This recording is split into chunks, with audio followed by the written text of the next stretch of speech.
Hello and welcome to my new tutorial video. I'm Edwin Braun, your host for this unscripted video. As usual, we depend on your support. Please like and subscribe. This will help me create new free videos for you. This video is meant as a follow-up to my fluffy Rubik's Cube tutorial. Please stay with me before we dive into the actual practical part of this video. There are some important things I need you to know. I got some feedback from my last fluffy Rubik's Cube tutorial, and users were mentioning a lot that there is an immense amount of coding involved in my last tutorial. And yes, this is true, and I understand and agree 3ds Max users are usually not used to that. They are more of a type like click and adjust scene setups. However, if you really plan to play in the big league of visual effects like Maya or Houdini, you really need to start learning new skills, especially how to create scripted visual effects. thinkingParticles, luckily, is the first and only tool in 3ds Max that allows you to have scripting involved with visual effects. And it uses an advanced scripting language called MEL. And this scripting language is fully multi-threaded and allows you to give you full access to every part of your scene or object. So what are we going to do in this video? In this video, I will show you how you can create visual effects even though you don't know how to program. How will I do that? I know this video might be controversial because I will use the A word.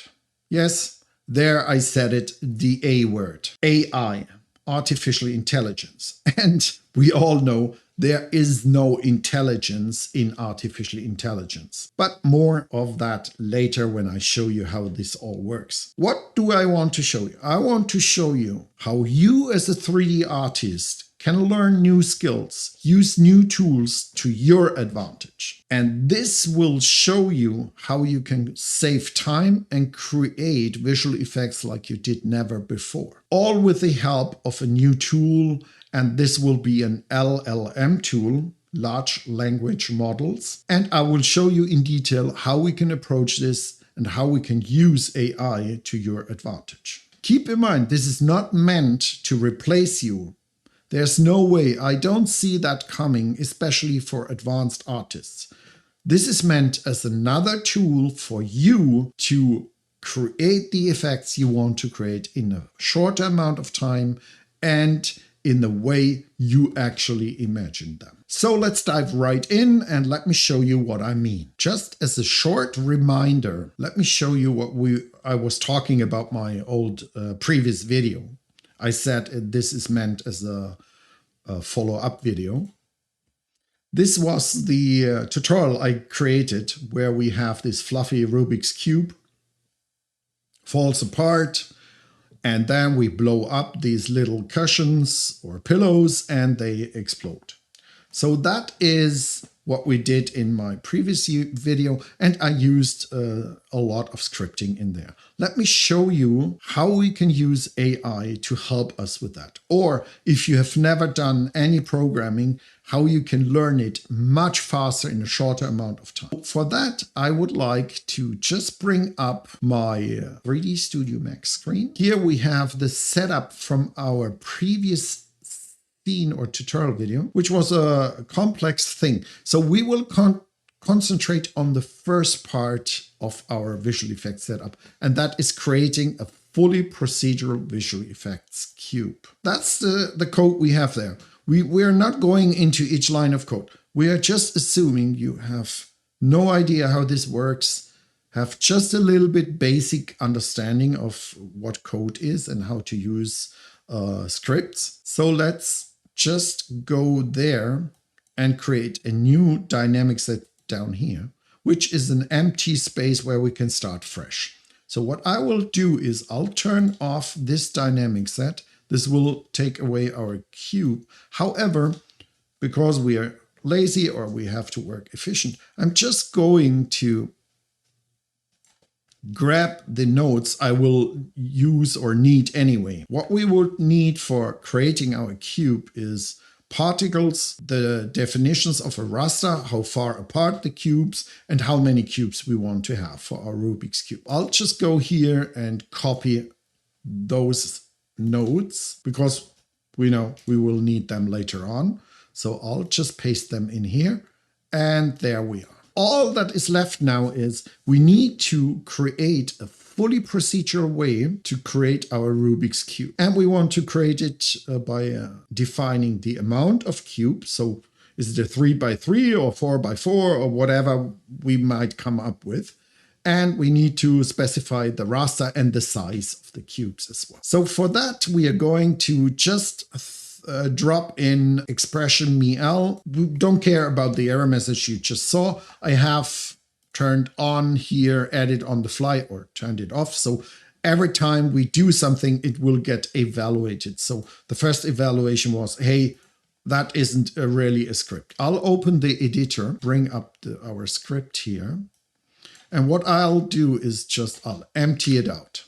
Delete all the data in there. So now we start afresh. We have a blank white page, which is scary for every person who writes a book or is a programmer as well. You start blank. So where do you start? How can you do that? The first step would be learning the programming language. For that, let me just bring in our online manual where we have cbus.com manual thinking particles. Then you land here and we have down here, let me just close the introduction, go to reference, and then we have our MEL, math expression language, the MEL scripting language. And then we can start learning, oh, what is all this? How does it work? What operators, what syntax do we have? What can we do? And so on. What if I told you there's a much easier way and faster way to get started? Because I understand learning all this takes time and it could be frustrating. How can we speed up this process? How about we use AI for that? An LLM. LLMs are especially useful and good because what they can do is read a huge amount of text in no time at all and possibly understand what the text means. For programming languages, we have an advantage because it's all about logic. Understanding concepts of programming is a little bit easier for LLMs. However, they still struggle, but it's much easier for them to understand programming. How about if we just told an LLM, hey, this is how the programming language works, and these are the functions. Let me just bring in some functions in here. Let's say, for example, defining the input for our nodes, the user interface for our nodes with example. So how about if I just show it, hey, this is how the programming language works. I don't have to learn it. The LLM needs to learn it. And I just tell it, I want to have that. Please do something, do your magic. That would be cool, right? But we're not fully there yet. However, we can get something out there, which is a starting point. And again, shows you are still in control. You are the 3D artist. You are in control. And yeah, you have to work still. With a combination of, we're just going in here, copying and pasting our description of the programming language, throwing it in, telling it, hey, that's the programming language, please do something. Let me just move that out of the way. What I want you to do is go to a web page. Let me just open this web page here. That's the address of the web page. And by the way, I will put the links in the video description. I'm using Perplexity, the labs region of the web page, where we can try out different LLMs. I'm using that. There's endless options you can use. This right now is for free, and there's other free options as well. I will show you another option just to explain how these things work. But for now, we will start with these Perplexity AI lab section of the webpage.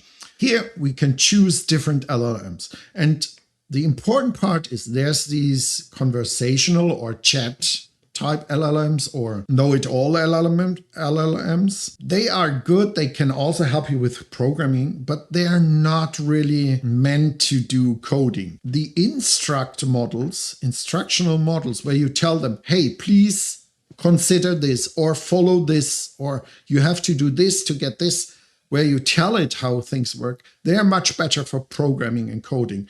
And the larger the model is, here we have 70 billion parameters. The larger they usually, the better they are. So we will use the 3.1 70 billion instructor model. Just select it there. Now you can fire away and say, hello, how are you? And all kinds of stuff. This is what an LLM does. So you have ask anything, this one prompt. I have prepared, and I will go through the prompts with you. Let me just bring that up. So here we go. Here we have, let me just get that over here so that we can see what we are going to feed in. So I've prepared this little text document. Let me just move that here.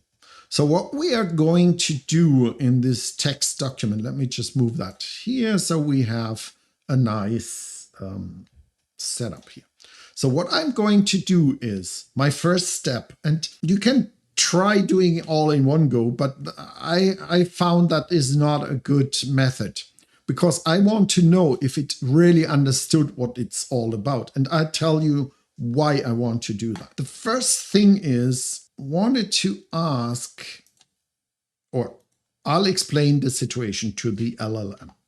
So what I do here is I say, I need some help in writing a node for a visual effects tool called thinkingParticles for 3ds Max. If you're lucky and have a large scale model, or even a model that has internet connections, it might check or already know what thinkingParticles is, and it already knows what 3D Studio Max is. So that's a good advantage. We don't have to tell anything more. It knows what thinkingParticles is, and it knows what we are talking about. So we're setting the frame for what we are going to do. Then I am going to instruct it. Please have a look at the specifications of the MEL scripting language. That's our programming language.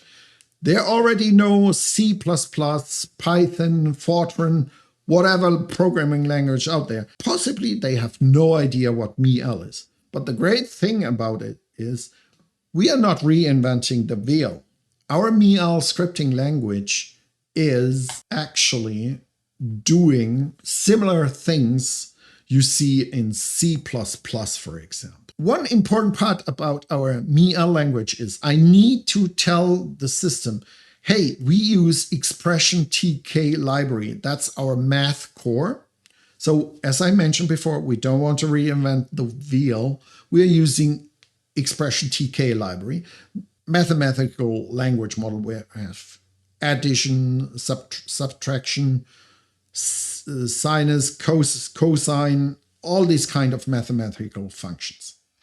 And I'll tell it, hey, we're using this library, so I am hoping that this LLM understands that, because that has specific syntax and some restrictions and special functions. I keep on telling it the script language offers extended 3D visual effects functions, which we added. So it's our extended system. I will copy some examples and SDK manual pages for you so you can learn how this works. So I tell the system, hey, there's more to come. Please understand, I'm sending you one step after another more information and data. And then I say, basically, what you will get is UI declarations for inputs and how variables are declared and all this. So I'm just going here and I'll end it. I will post more for you to learn. Okay, so I'm asking, did you understand that? And usually what you get, let me just copy and paste this into our webpage where we have Perplexity AI. We chose the instruct model. So now we are getting feedback. And the important part I want to see is that it understands that it's thinkingParticles 3ds Max and MEL scripting language. So it seems to understand, hey, This is about 3D. And then it asks me, give me the SDK manual pages, so I can copy and paste from our manual. And another important thing is he confirms that he knows we are using the expression TK library, which provides a set of core functions. That's exactly I wanted to understand the system. We are using this library because that has some implications on how you write the code. And then it asks me, please share the materials. And now we can fire away. That's just copy paste from our manual, including parameter description. I don't care how this works. I just give it the first batch. And the important part is these LLM systems have a restriction of how much text they can understand and how much they can remember. So even in a session, they start hallucinating and forgetting things. So I'm doing this step by step just to ensure it works. And I'm right now overdoing it. We would not need to have all our manual in there because we're just using a few functions. But let's just assume you have no idea and you want to get started. So I'll just copy and paste this over here. And it will learn what it's written in our manual. And it will come back and tell you, okay, I understood. There's these functions, there's these definitions, there's these port parameters, and all this stuff works like that. So it says, I've correctly understood the documentation. I'm ready to help you create a node. It's a lie. We all know that. He just got a tiny little bit of it. And for sure, he has no idea how to write a node. So we will need to feed it more information. And what I'm doing here is I'm just saying, hey, here's more information. We need to know how to manipulate particles. So we need to get particle data and set particle data because for our Rubik's Cube thing, we need to position particles and move them around. So we need to copy and paste this part of the manual as well, where we manipulate particle data. So I'll copy that. And I wrote here, wait for the answer as well. So I'm copying this. And again, it comes back. I've gone through the additional function. It's amazing how fast it can understand and read. And probably it will tell me, hey, I know I correctly understood the documentation. I'm ready to help. It's a lie. We know that it didn't correctly understand, but we hope most of it will work. So let's go to the next part. We need the data types for our particle manipulation. So we want to manipulate the life of a particle, the velocity of a particle, the position of a particle. We want to kill a particle and all this. So I'll just copy the section of our manual where we describe the data types. Just copy that in here. And again, it's amazing. I've gone through the data types. It confirms, okay, size controls the size, velocity, the velocity, and blah, blah, blah. Okay, and she tells me, okay, I learned that and I know this. And now here we come to the real core of our whole tutorial we're doing here. And this is describing what we want. So I'll tell it here. Okay, here's the node I want to create. Remember, we wanted to create the Rubik's Cube. So for that, I need a port input of generator so we can put in particles. So the connector needs to be of type generator. Then I need a shaper input because I want to assign a geom instance. So we want to assign a shape to the particle. And then I need a floating point input with a name of raster and a floating point input named cube, cube's grid. And this port needs to be declared as integer only with data type R setting. So I tell him specifically, hey, you need to use the data type R and set it to integer. Then I describe the node. The node should perform the following action. As mentioned before, the born node will create the particles. I'll remember or remind it that we have a pool of particles and we need to place them. And if there are more particles, we need to kill them, and you need to use die for that. And I am hoping it understands we need to use the set particle die programming. I'll also remind it that MEL programming language is a multi-threaded programming language, so we don't need to for loop. We get all the particles handed in. I'll also tell it there's the ID variable and the particle ID variable, and these are two things. One is just a counter. This is particle 1, 2, 3, and so on. So that's the basics of our programming language. And then I want to create a regular n by n by n grid. So for example, if I specify an amount of cubes of 3, I need to get a 3 by 3 by 3 particles in a regular grid with a distance of raster. So I tell it I have these two inputs and how this works. Important, all math operations are in floating point. That's a restriction of our expression library we use. I just want to make sure that if you copy this text into other LLMs that are not as good as the Llama Instruct LLM, that they understand what the restrictions are. Then we just say it needs to use a special function floor to get integers. As the born node creates all particles at the origin, we need to change every position and place them with position data. So the last part, the first part we gave it is just learning our programming language.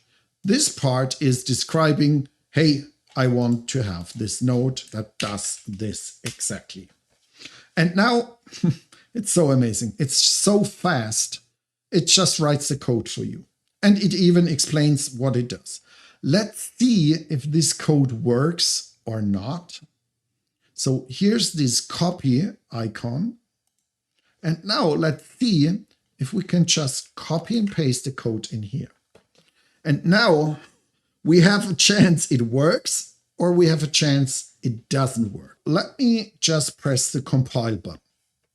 And yes, we get several errors here. And that error is still not an error what the LLM did. It's an error that happens with our system. So we're accessing cubes grid in. So it understood perfectly how to access inputs. But right now, our node has no inputs. There's no inputs here. So the variable does not exist yet. So what I need to do is separate the code. I'll just Control X, cut, compile, and now magic, we have our inputs. It created all the inputs.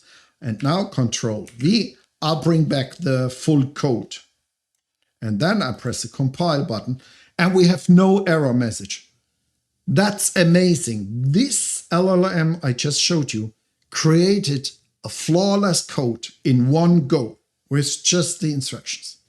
So let's see if it actually works. We need to connect our generator, our shapes, that's the geom instance, the raster size. So we have a raster of 20 millimeters and the amount of cubes we want to create. So let's see if this actually works. Let's reset our simulation back and forth. And there's our cube. So now let's see if it's actually working. I'll reduce it to 2, 1, 3, 4, 4, 5. So we can create now these cubes. And now, without any knowledge of our programming language, I was able to get a working code that is fully procedural, is multi-threaded and fast. This is amazing. And you can now work from there step by step. You can ask the AI, hey, can you explain how this works? Why did you use that? And so on. This is very good in analyzing and explaining code. And yes, you can run into trouble. And now let's try that.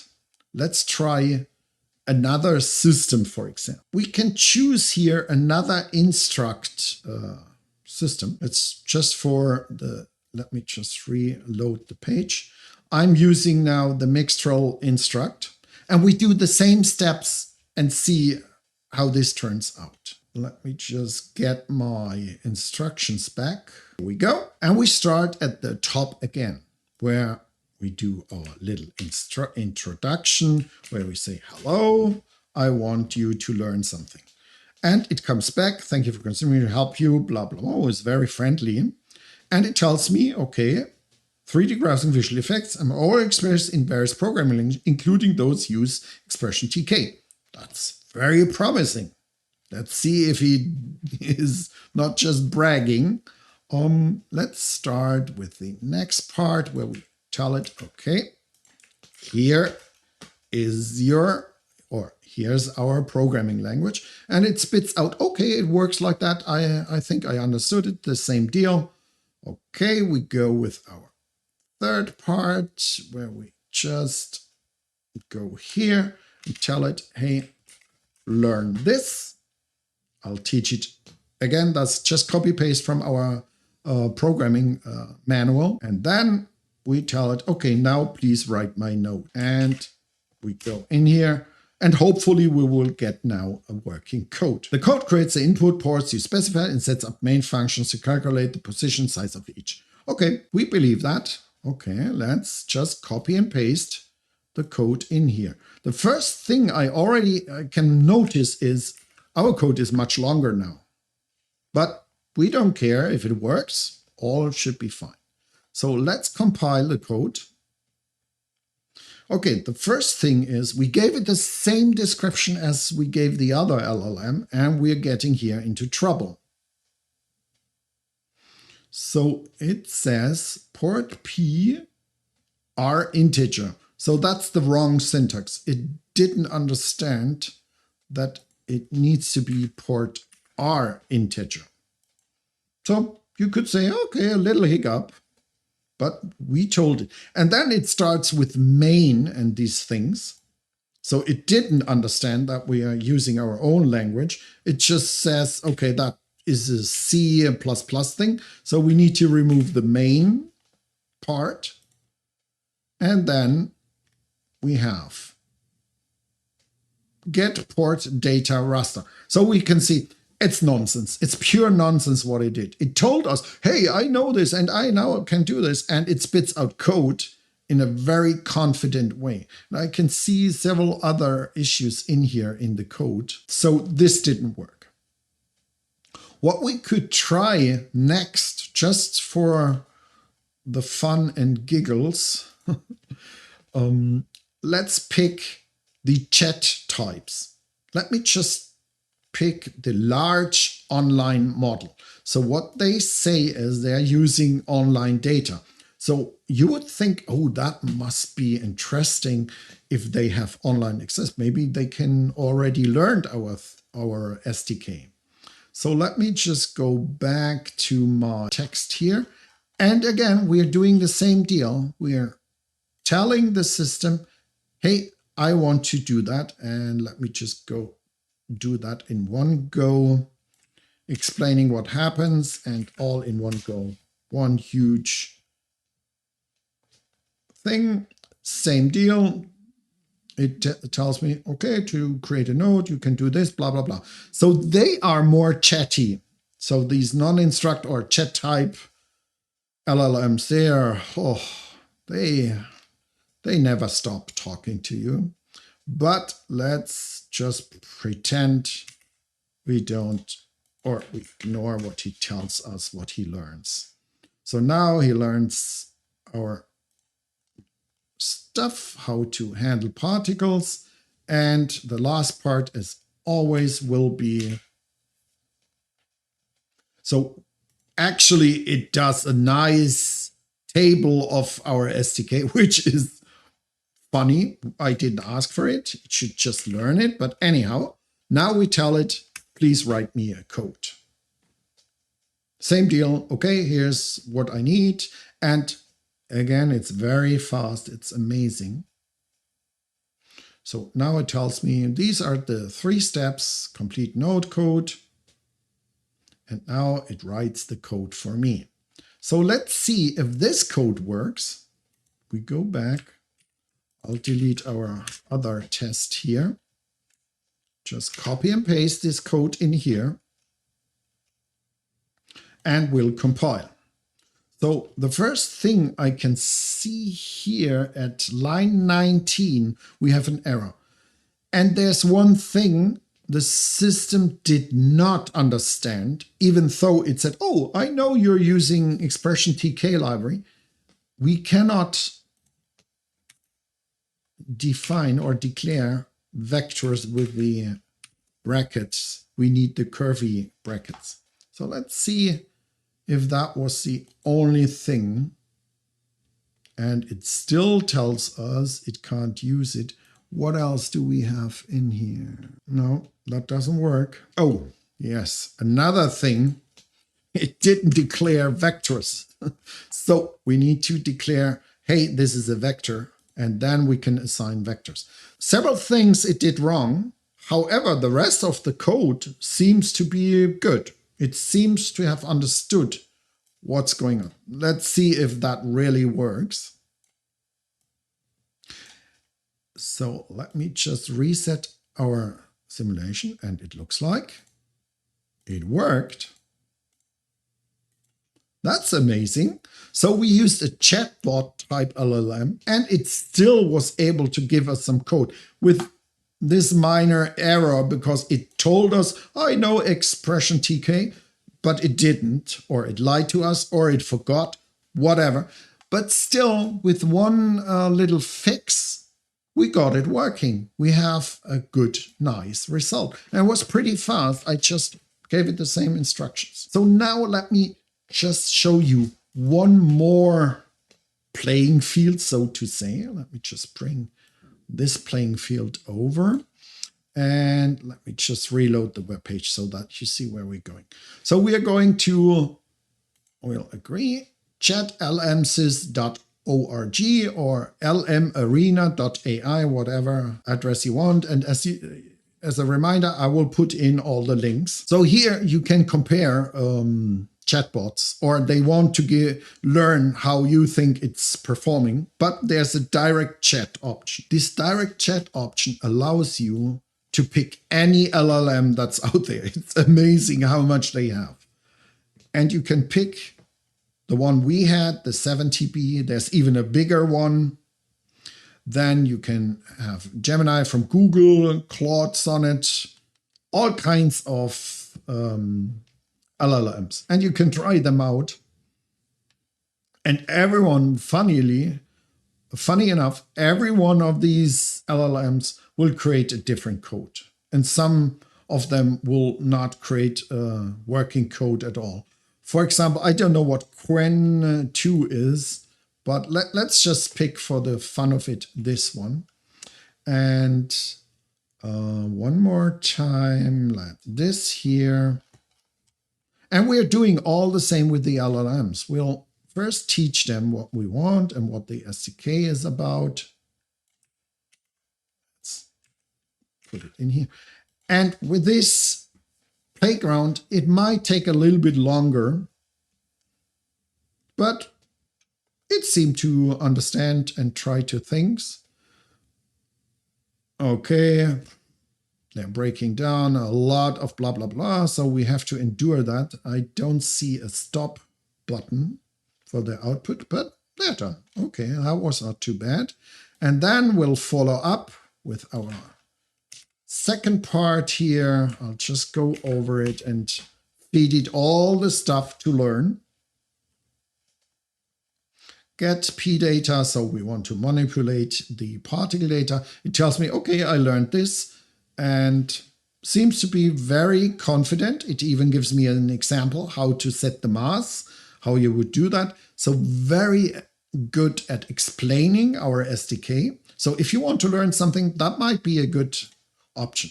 Now we tell it, hey, can you write me my Rubik's Cube code? Let me just put that in here.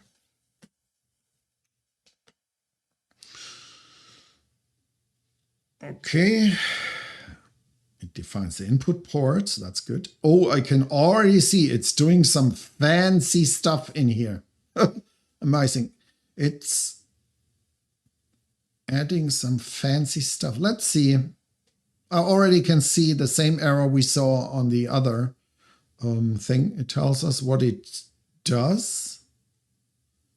Okay. We set the size of and that's good. It did that. Okay, let's copy the code. Just throw it in here and see if that code works. I already know it doesn't work, but let's just compile it. So we get our first error here. And why would we get that here? For whatever reason, it thought it needed the input, but this is a port generator. It doesn't need any particle or variable as input. So that's strange. The same for the shape. We supply that directly. And this one seems to be, okay, let's compile.